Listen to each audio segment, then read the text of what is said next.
The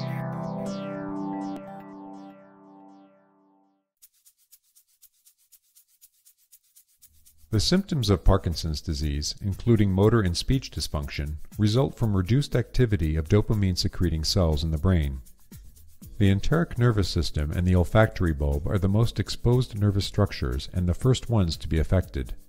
Parkinson's disease has been associated with pesticide exposure. In order to analyze the effects of pesticides on the enteric nervous system, the pesticide Rotenone is administered to mice by oral gavage. The mice are then intracardially perfused with 4% paraformaldehyde.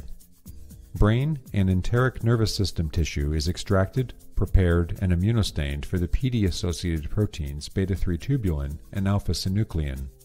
Images acquired by confocal microscopy demonstrate the accumulation of alpha-synuclein inside enteric nervous system neurons in pesticide-exposed animals.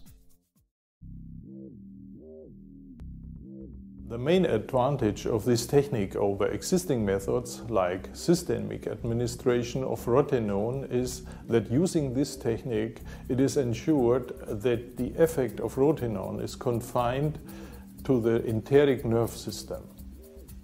This method can help answer key questions in Parkinson's disease, such as its etiology and mechanisms underlying its progression.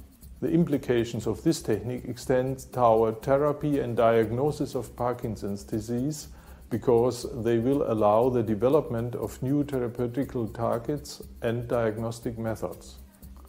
Though this method can provide insight into Parkinson's disease pathophysiology, it can also be applied to other systems, such as the study of the effect of other environmental toxins on the enteric system.